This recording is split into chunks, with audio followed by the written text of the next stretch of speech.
Welcome back to part two of our series where we are switching gears and we're picking up our next API series related to trading. So we basically introduced the new API for interactive brokers. So this is going to be our new API that we're going to be covering. We're going to be seeing how to create a Python client library that will allow us to access the functionality of this wonderful API. We kind of did in our last video, I would say mostly setup. So just getting an idea of what it is, understanding the product offering that Interactive Brokers is presenting. So there's multiple APIs out there. Some make more sense to use than others. Me personally, I like the idea of the web API. The only thing I really do not like about it right now is this whole idea that I have to install Java because the authentication is basically done through the server. Other than that, I'm pretty much okay with the API. I like that I can access paper trading. I like that I can access a lot of good endpoints that get a good amount of data. So there's definitely some benefits to it. However, obviously, that's being one of them is the Java stuff. Okay, so now that we kind of have an understanding of the context of the API, kind of what our plan is, and understanding what we have to have in order to use this API, we will go through the process of cloning the current version of the Python client library that I host on GitHub. So this is basically the code I have written so far. I'm assuming some of you will probably want to use this, and maybe some of you will want to modify it to meet your own needs. By all means, go right ahead. It's free to use. Um, what I do want to just kind of emphasize is it's still in development, so there's going to be a lot of changes. So the version you're seeing right now, this is not even close to the final version. So you are getting a first-hand look at the initial version, but there is enough functionality there right now to at least get you off the ground running. So just keep that in mind. Okay, so assuming you've got Java downloaded, assuming you've got the client portal web API gateway, so the gateway downloaded, you can now download the GitHub repository. So if you go here to GitHub and you go to my wonderful username, areed1192, you will see a list of all the, well, this is my popular repositories. I technically have, well, actually, I don't have more. These are pretty much all client ones, so there's a lot here. This one's going to come out soon, the Excel object model. I hope one day I can do this one. But for this series, we are going to be doing the Interactive Broker Python API. So you just go there. It will take you to this wonderful page. You will see basically a README going over all the stuff to basically use the API and stuff like that. So very important stuff. As you can tell, there's some stuff that I have to kind of change a little bit, but still referencing the old documentation.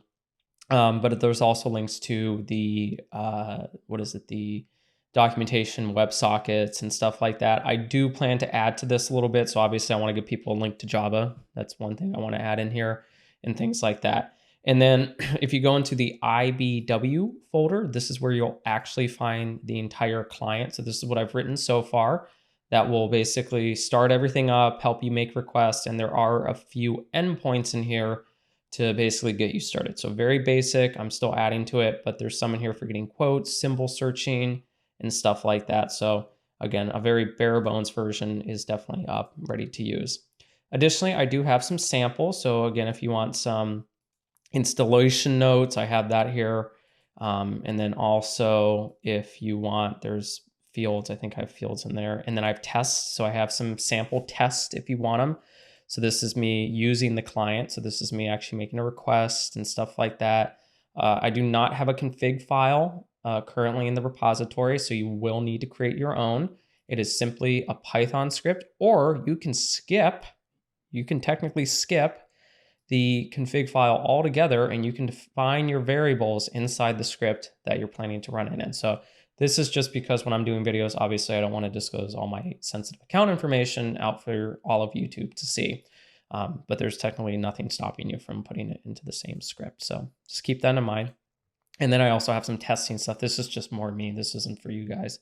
This is where if I just want to test certain things, I'll put it there. And then this is, well, I think I was just in that one. I don't need to go there. And then there's the README that's just here. And then there's this setup.py file. This is very important because if you want to install this library locally on your system before I've actually put it out for distribution, this is how you're going to do that. So this contains all the information you need in order to install a local, basically library on your system. So this way you can treat it in a sense of, I'm trying to think the best way to do it. It's basically like treating it where you can use it as like a regular library, but it's not technically installed as like a regular library. So it kind of is, but it's not really. So this will do all that fancy stuff for you. So again, it's all right there. Now, assuming you are comfortable with GitHub, I'm hoping you are, you have two options. One is you can download a zip. This will just download a regular zip folder and you can unzip it. You can open it in GitHub Desktop if you do have it.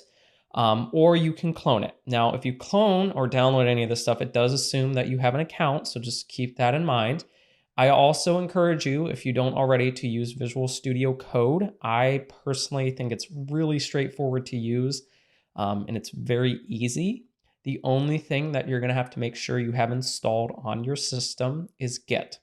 If you're on Windows, I would suggest installing Git Bash. So Git Bash is basically like a command line interface that behind the scenes is built on top of GitHub. Sorry, not GitHub, Git. And so it's just easy. It makes things easier. It's kind of like a higher level, like it abstracts away a lot of the kind of like finer details. So if you go and you type, sorry, not GitHub, Bash, you want Git Bash. Just go to Git Bash, and usually it's just right up here at the top, Git for Windows. And then you can just download it. So if you just do download, and then you can obviously put it wherever you want. It's just an exe file. And then also if you get a chance to, and if you're new to Git, I encourage you, go through it, look at it a little bit and kind of understand how it works and what the whole idea behind it is. But it's a very, I think when you first use it, it's a little bit hard. It's new, it's different, but just give yourself some time. And then you can just install and you're usually good to go. So I already have it installed on my system though, so I don't kind of need to do it again. So you can just do that and you'll be good to go. And then once you've done that, you can go back into Visual Studio Code. And when you go to your source control pane, so this is assuming, actually, let's just take a whole step back. Let me close out the original folder. I'll close it out. Okay, so you open up Visual Studio Code, you get this wonderful page, and it tells you how, what folders you want to open and stuff like that, right? And then you have all these wonderful icons on the left-hand side, right? Okay, we're going to be using the source control pane. The source control pane is basically where you do all your source control activities. So that's things like cloning repositories. If you have a repository on GitHub and you want to push changes that you've made to that repository to GitHub, this is where you would do it. And basically all the type of source control activities you would want to do, you would manage from your source control pane. The source control pane is defined by this little icon right here. So it's the three little dots and it's got one that's got like a line and then a curvy line. This is your source control pane. If you click it, this wonderful pane will pop up. Normally it's going to show this unless you are in a repository that exists, or if you have a folder that is currently open, it will prompt you and ask you, hey, do you want to create initialize a new repository, or so on and so on. Let's do this. Let's clone my repository, which is basically like making a copy and then downloading that copy to my local system. Then you can change it. And then as you want, you can also modify that library and then push those changes to your own copy of that repository. So if you want to clone this repository, it's very straightforward. You can go to View, Command Palette, and then you can type Git, and then it's clone. Okay. Now you can also see that as I'm typing it, more and more options are coming up. There's also a shortcut key because I know people love shortcut keys. Shift Control P. Shift Control P. And then you do the same thing, Git clone. When you have it highlighted, so right now I have Git commit empty highlighted, discard all track changes, that's now highlighted. Now Git clone is highlighted. I have it highlighted, press enter. It will now prompt you for the URL. Where does the URL come from? it comes from GitHub. So if you go back to GitHub, and then you see this nice little green bright button, and it says clone or download, click it. And then you can say clone with HTTPS. Now they do have an SSH version as well. Most of the time you don't need to do that. HTTPS is more than okay. So you want to copy this URL.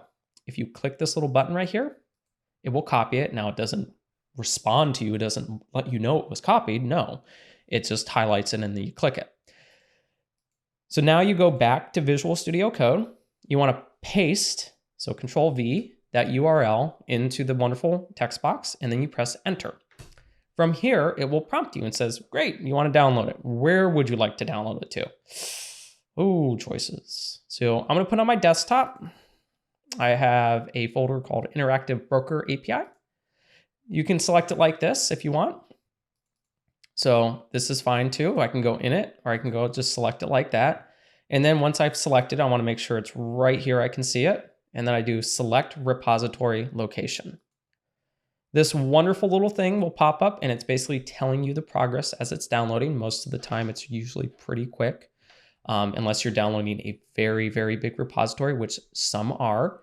And then depending on what's going on, it can take a little bit. So especially if you need to be prompted for credentials, it might prompt you for those credentials. So it might say, hey, give me your username and password. You just add them in like you normally would. So that is your GitHub username and your GitHub password. Once you've done that, it should continue on. And then you can see that it just disappeared. But normally you would say, open it. So you can open the folder if you miss it by chance, because I was talking like I was. You can just go here and then click it. And then inside, you'll now see that this is available. So I'm just going to select that folder.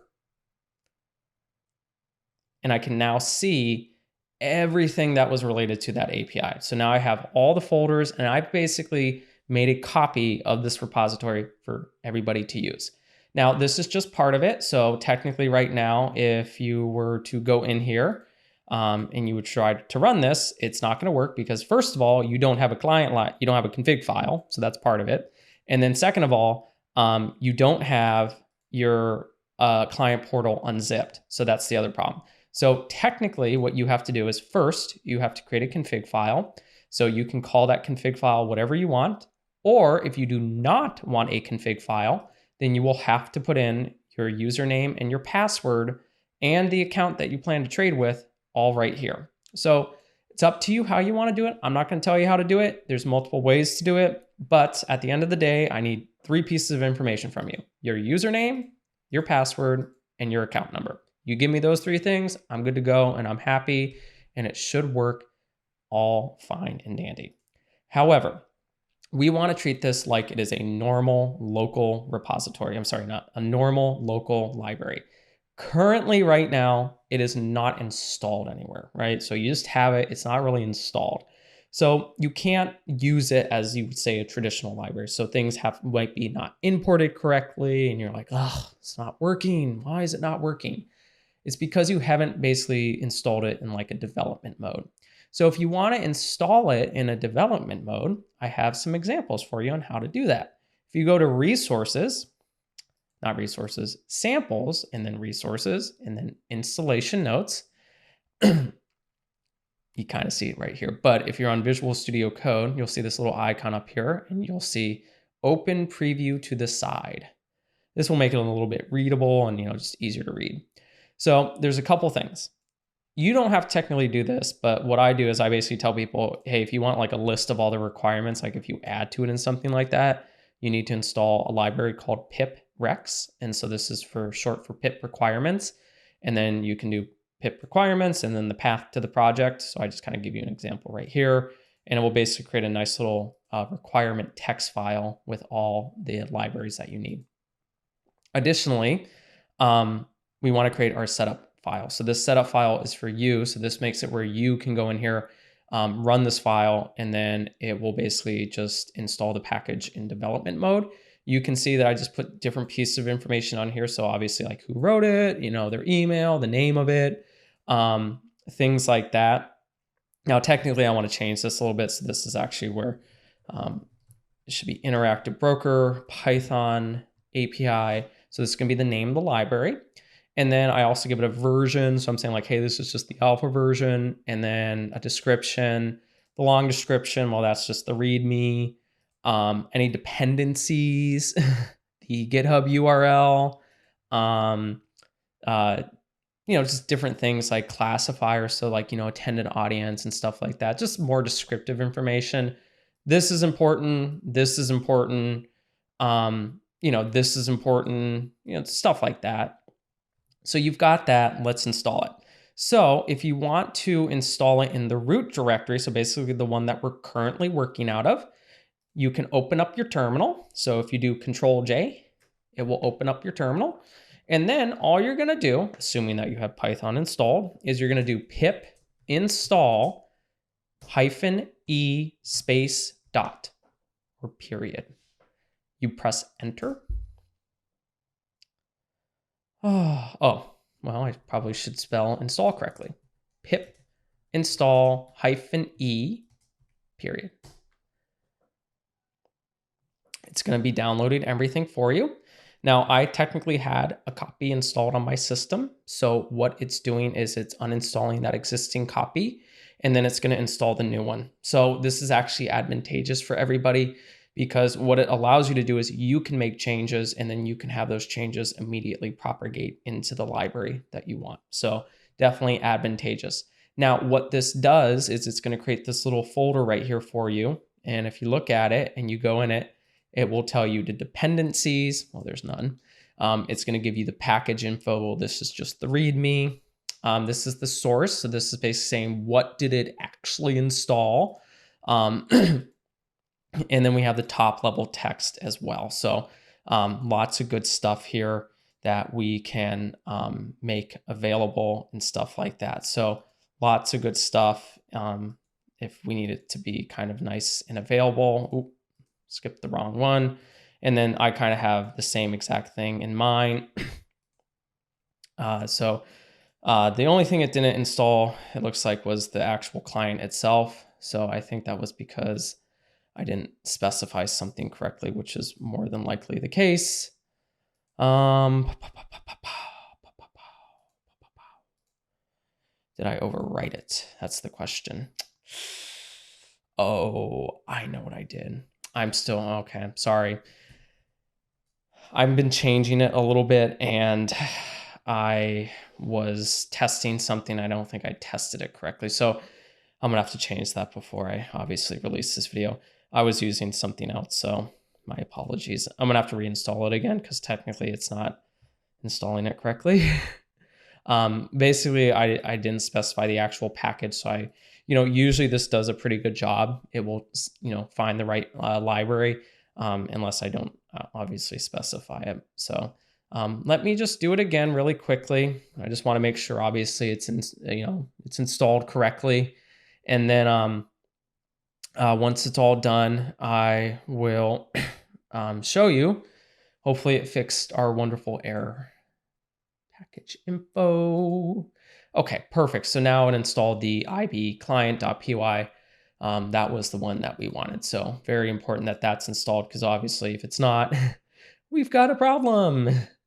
And then also keep in mind, this process might change a little bit too. So I'm still kind of getting educated myself on it, but I've tested it at least on my system, so I didn't have any real issues yet. So very good so far. I haven't, again, run into too many issues, but again, you might see some changes. This was kind of a new experience for me too, is like distributing a package. I've never really had to do that. So this was a learning experience. So I thought, well, if I'm learning it, I might as well just document everything. And so that way, you don't have to go through the headache yourself.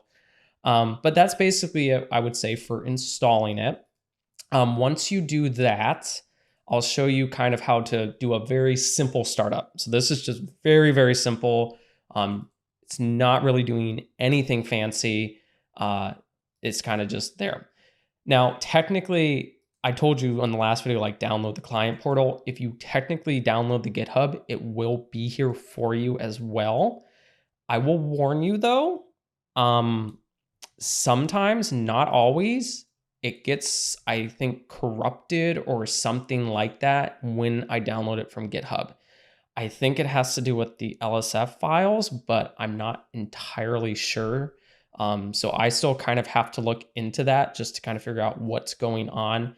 But basically what happens is like there's a bunch of stuff here that doesn't get actually installed correctly or it doesn't get downloaded. So, sometimes you'll go in here and you're like, why is it not working? Like, why is it not? I guarantee you it's probably the client portal. So what I've done is I do have a copy of the zip file in here. So the zip file doesn't seem to be corrupted for the most part, but if you were to like upload the unzip file and then download it again, there's a likelihood that it might be corrupted. So just, again, keep that in mind as you're using this, especially if you're running into any type of connection errors, it's probably related to that. Okay, so assuming we've done all that, let's go through the process of basically starting the server. Now, there's a couple ways you can do this. You can read the documentation that I provide, or if you go actually to Interactive Brokers, they do tell you how to get it all started up. So again, it is assumed that you have Java installed on your system. I will provide some instructions on GitHub on how to do that, but again, just throwing that out there. And it does assume that you have an account. You do have to have an account to use the API. With the paper trading, I will again put instructions up there for you, and then I'll also put them in the Facebook group too, about how to enable that. So once you've done that, you should be good. You should be able to get it kind of all started up. So how do you get it started up? Well, first you want to be in the file where basically the client portal is, right? So if you go into here and you just do right click, I do git bash here. You can technically do it from the command prompt too. There's nothing stopping you. I just kind of like the fact that I can not have to navigate to it because I think this is a little bit easier. So this is kind of another benefit of having GitHub. I'm sorry, not GitHub, Git bash on your system. Once you're here, you do have to provide a couple different prompts. It depends on the system you're using. If you are on Mac, it's different. If you are on Windows, it's different.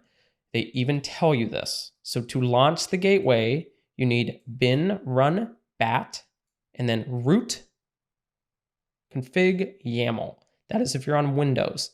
The only thing that is different on Mac is Unix. It is bin run for shell. And then also it's a // not a backward slash. Again, thank Windows for that. Now I have some, I think I have some, where is it?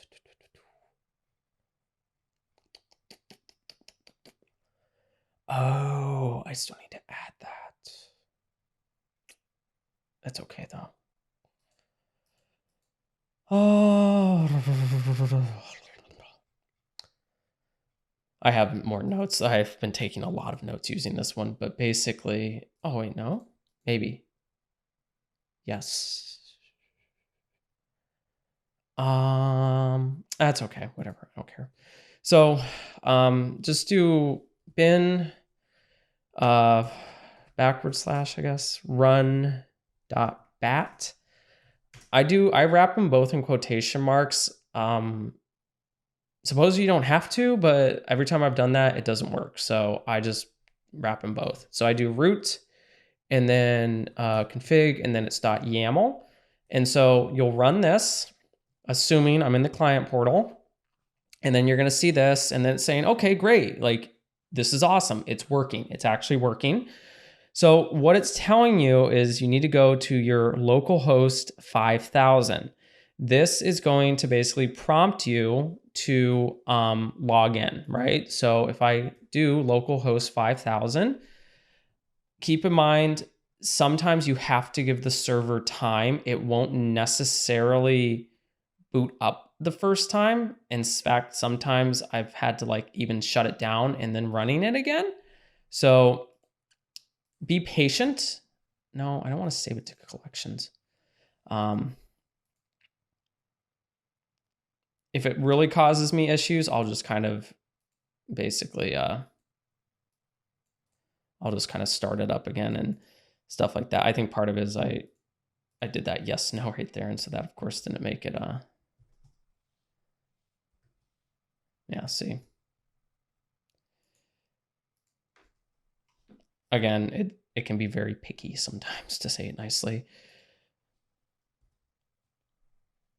Okay, so this is what's supposed to happen is you're supposed to be coming here. So this is where basically the Java server is prompting you through everything. So from here, you would prompt your username and password. Now, again, this is the important part. If you want paper trading, you must put your paper username and your paper password. So I'll put that in.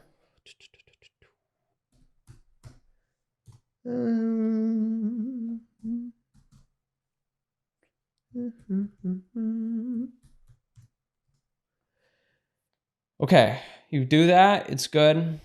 This is what you want to see. This means you successfully logged in to the server. You do not want to close this terminal. This server is running. If you close this terminal, you disconnect from the API. What I've done in the Python client library is I've automated as much as I can of this. So it will start up the server for you.